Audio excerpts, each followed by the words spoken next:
Hello guys, and welcome back to another cold episode. On today's episode, as you can tell by the title and the thumbnail, we are going to be talking about Tenyi. Yes, Tenyi for the Common and Rare Events Festival that is going on, and with the new ban list in mind. So, if you didn't know, there was a ban list specifically for this festival. Mostly self-burn cards are hit, but there were some other hits, and I'm just going to show you all of those here.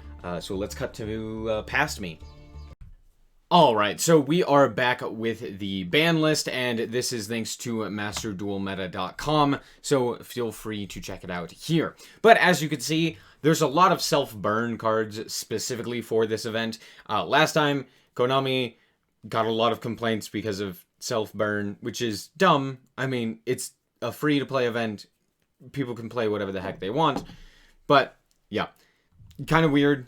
So there's a lot of that stuff on here. And, yeah.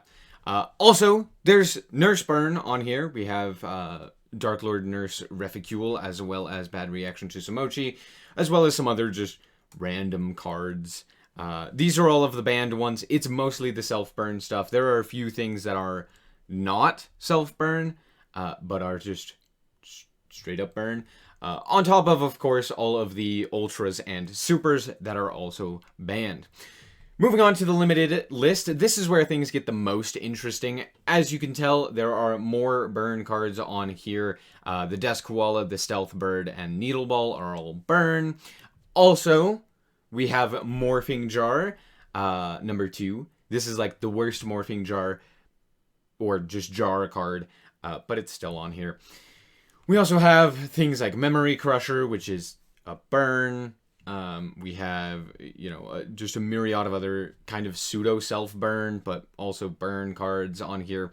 The notable things, though, are Planet Pathfinder. This cuts down a lot of our searchability for the Tenyi deck specifically, but also just like Phantasm Spiral, you're not able to search a field spell. There's a lot of other field spells that are really viable as well. So cutting down on Planet Pathfinder to 1 does really hurt a lot of those strategies.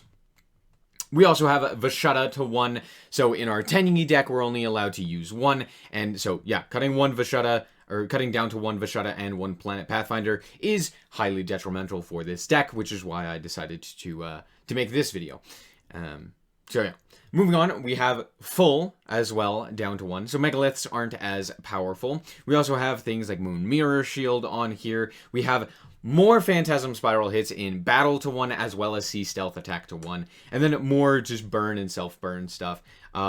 Notable as well, Unrivaled Tenyi is also limited to 1. So that's 3 of our big cards that have now been limited completely off of the list to just, or not completely off, but just to 1. So only 1 Fist of the Unrivaled Tenyi, only 1 Vashetta, only 1 Planet Pathfinder. How are we going to make this work? Well, we'll find out. Also, we have the 1 True Draco Apocalypse. Kind of funny that that was limited to 1, but literally no other Metal Foes or True Draco cards of significance. Moving on to the semi-limited list, it's just a few things. Some Magispector cards. We have Star Seraph. I don't know why this is limited in any capacity. We also have some Time Lord, Bethor, Cyreflector. Yeah, just pretty simple stuff.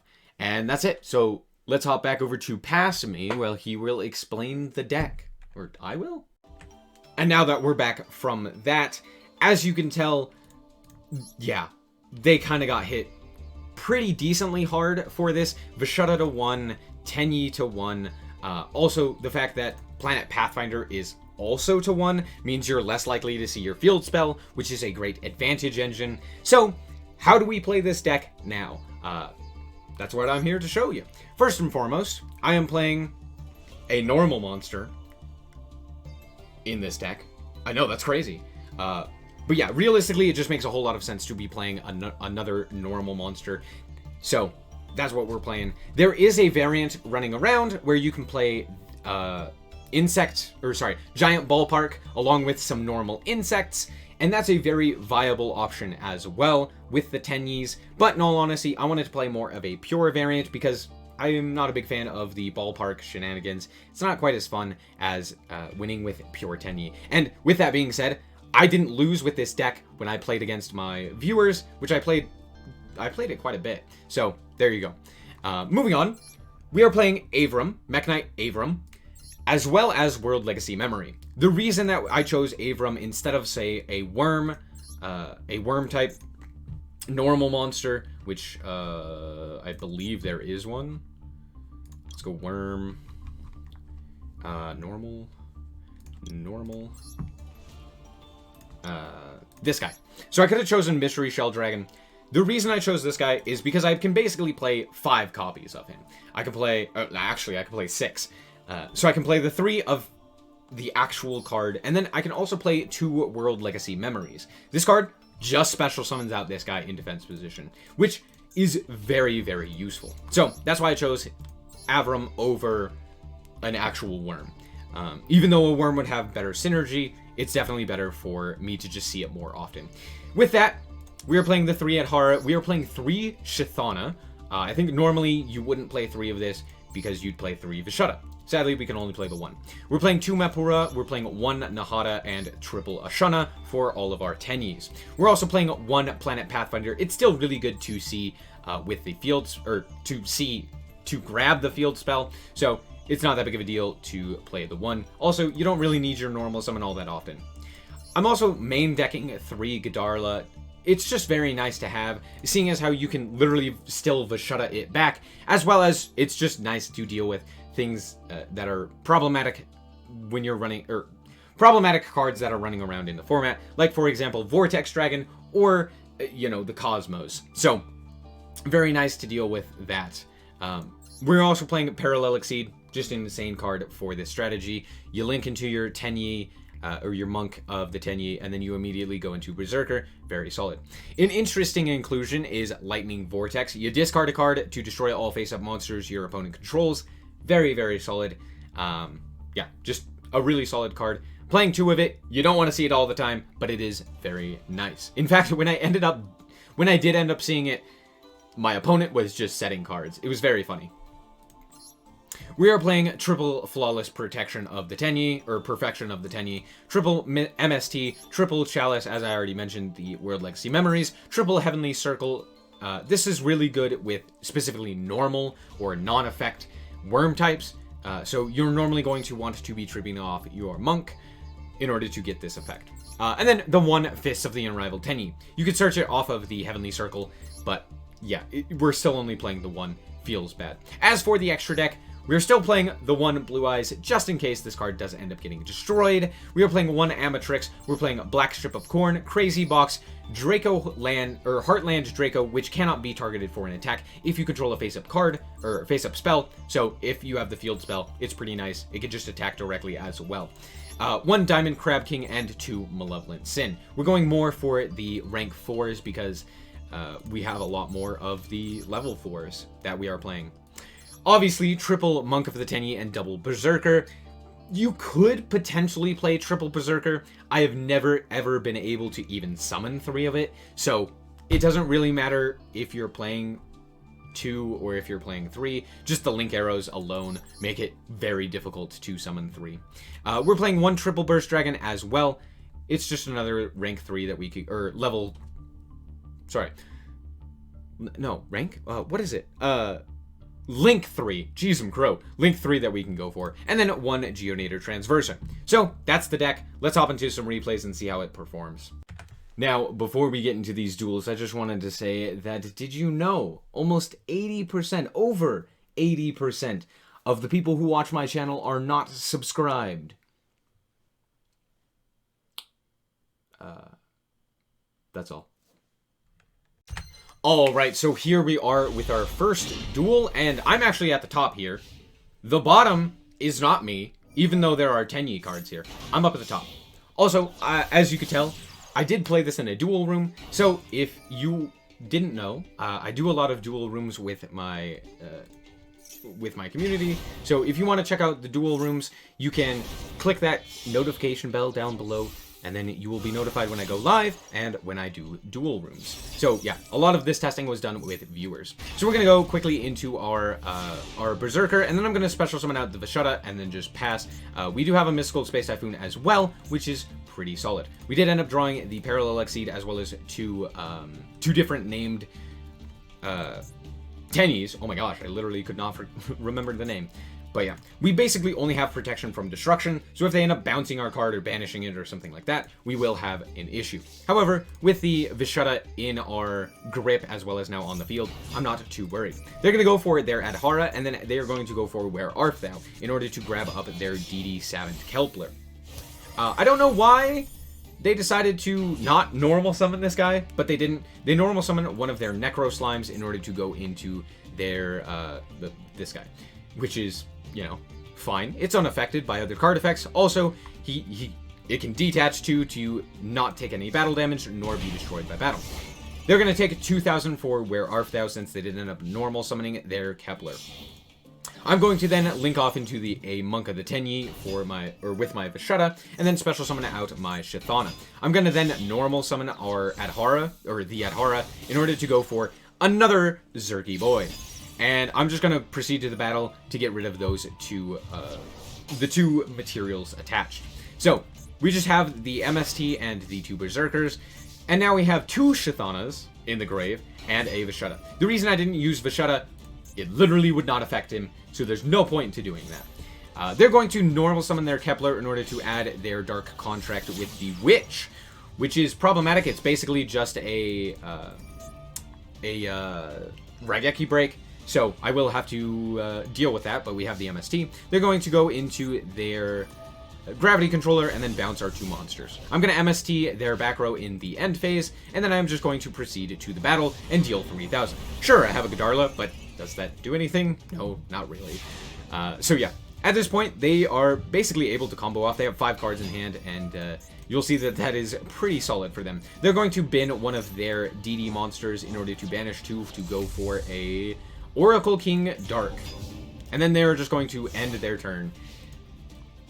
I guess they didn't have combo, because they left a 0 attack point monster against 3,000 attacks, and they immediately realized this and scoop it up. So, you know, good game.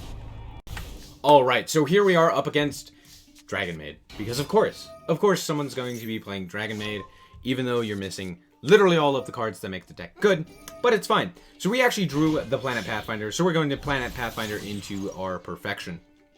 We're then going to special summon one of the Tenyis that we have in order to go into Monk. We're going to special summon out the other one, go into a second Monk, and then special summon out the third to go into Berserker. And with the amount of cards that we have in Grave, I feel pretty protected. We're protected from destruction as well as targeting, so it's not that big of a deal. And with Chalice, I feel even more comfortable. So they're going to activate their Welcome, and then normal summon out Parlor. Parlor really does get everything started, so I'm going to just negate that with the Chalice, and then just hope that they don't have anything.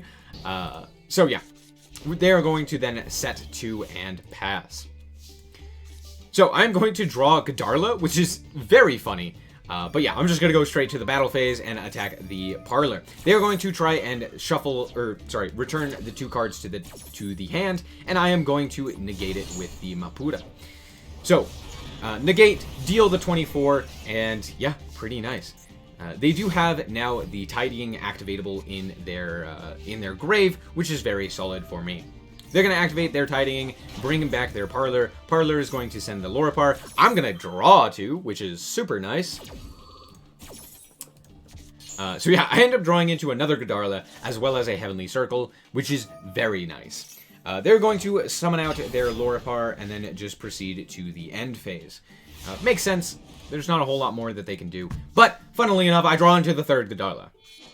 So I'm just going to tribute over their monster. I'm like, hey, it's a 100 less attack, as well as I was pretty sure this was a Tidying. I didn't know for certain, but given the fact that it was not activatable until they had gotten another monster onto their side of the field, as well as it is now no longer activatable, I was like, yeah, okay, it's a tidying. Good to know. So I'm going to activate the Adhara to add back the Mapura. Mapura effect is going to special summon out the Monk of the Tenyi, and then I am going to activate our Dragon Circle. Dragon Circle is going to add our Ashana, and then I'm going to special summon out the Gadarla that I had in hand, and then, yeah, they just scoop it up, realizing they can't really do a whole lot. So, yeah, good game. I don't even know if they could have really dealt with this guy, especially with another Mapura in the grave.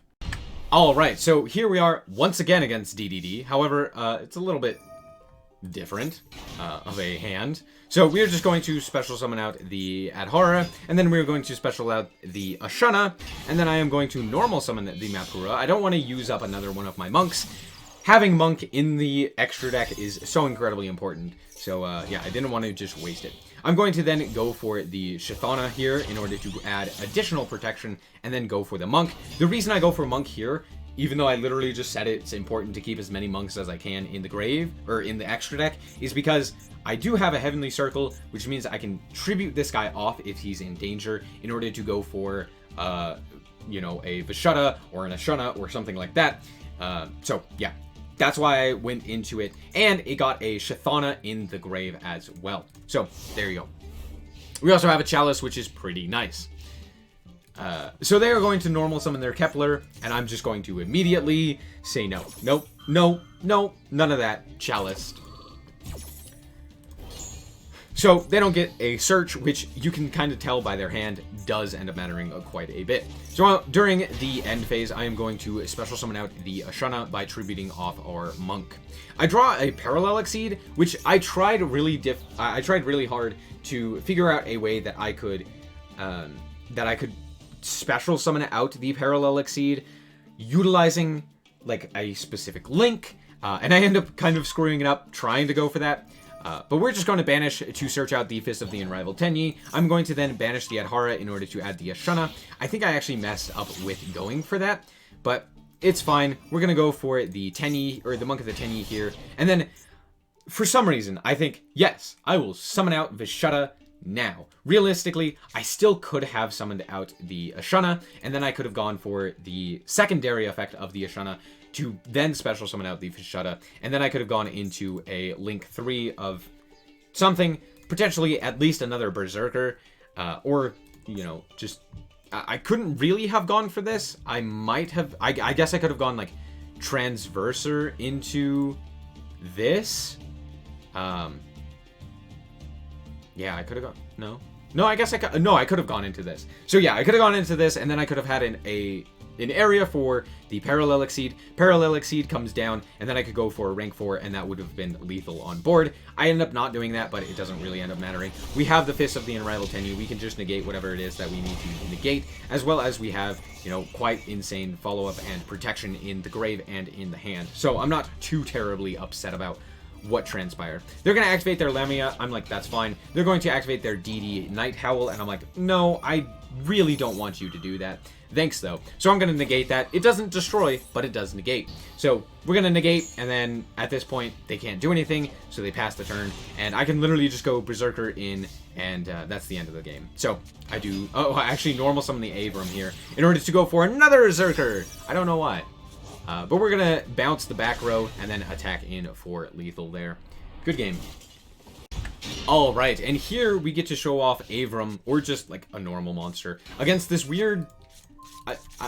I'm not entirely sure what the deck is planning to do, but it does have a lot of very interesting plays. So they have a Crazy Box that can't be destroyed. So that's just a big boy. They also have 2 set cards as well as Plesios. Plesios doesn't end up doing anything here, but I'm going to try and deal with the Metal Reflect Slime, and I do successfully. They are going to special summon out one of their Dynamists, though, so we will have to deal with that. So they're going to special out their Dino Mist here and then get their card popped. I'm going to then Mapura. Mapura is going to go into the Monk of the Tenyi, and then I'm going to tribute off the Monk in order to go for Ashana. Ashana is then going to go into Monk here, and then I'm going to activate the Ashana in order to go for Vishuddha. Then I'm going to normal summon the Avram, and there is Berserker. Then Vishuddha effect is going to shuffle back the Crazy Box, and I'm going to attack into the Dino Mist. They're going to special summon, as they take damage, a Guardian Slime, because it can. Also, if I attack it, it can just gain attack equal to gain defense equal to my attack, so I have to deal with it by not battling. Or I could just negate its effect with a Chalice, so not that big of a deal. I'm going to then special summon out the Adhara that we drew, and then go for the Monk. Adhara is going to special summon, add back the Ashana. Ashana will then special summon out itself, and then we will normal summon the Shathana. And then here, I just activated my Chalice for some reason. I don't know why. But now we go for the Berserker of the Tenyi. We're going to banish the Ashana in order to go for the Adhara, and then attack in for 3,000, as well as dealing with their back row, or their monster. They're going to go for the right-hand shark, and then go for a Crazy Box. They're going to activate Fusion Sage, sure, grab a Polymerization, not that big of a deal. They're going to activate their effect, and have their life points. Sick. We're going to go for the Heavenly Circle, sending the Adhara to grab the Ashana. Adhara is going to add back the Vishuddha, and then I am going to special summon out the Vishuddha in attack position, and then I am going to banish the Adhara, going to banish the Ashana in order to special summon out the Nahada. I'm not entirely sure if this was the right play, but it at least got it into rotation. They actually end up negating their own effect in order to attack into my Vishuddha, Vishuddha, which ends up literally sealing their own demise, because I can just shuffle back their monster and then attack in for lethal. So there's that. You know, just Vishuddha. That's why it's limited. Alright, so we're back with the deck, and in all honesty, yeah, it makes sense why a lot of the cards were limited, but in all honesty, it still makes me sad. I think this deck is incredibly fun, and, I mean, Metal Foes were untouched, but this one had 3 limits. Feels kind of bad. Not a whole lot that we can do about it. Sure, you could play it with Ballpark, which is also a great option, but in all honesty, I prefer the more pure variant with more of a focus on just like beating your opponent over the head with a big club. Also, it's very fun because I do expect Fiendish Chain to be a little bit more common, and Fiendish Chain does basically nothing against this deck. It can hit, I think, Parallel Exceed and maybe Planet Pathfinder. Maybe. I'm not entirely sure if it can.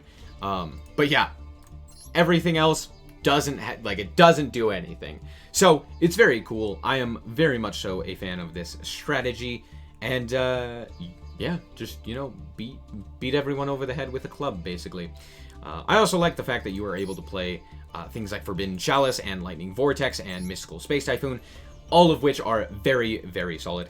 And having a Kaiju in the main deck is very nice as well. So that's going to be it for this episode. I hope that you guys did indeed enjoy it. If you did, a like is very much so appreciated. And if you want to check out more content like this, as well as more Yu-Gi-Oh!, then just be sure to subscribe. Anyway, thank you guys so much for watching, and remember to always stay frosty. Bye-bye.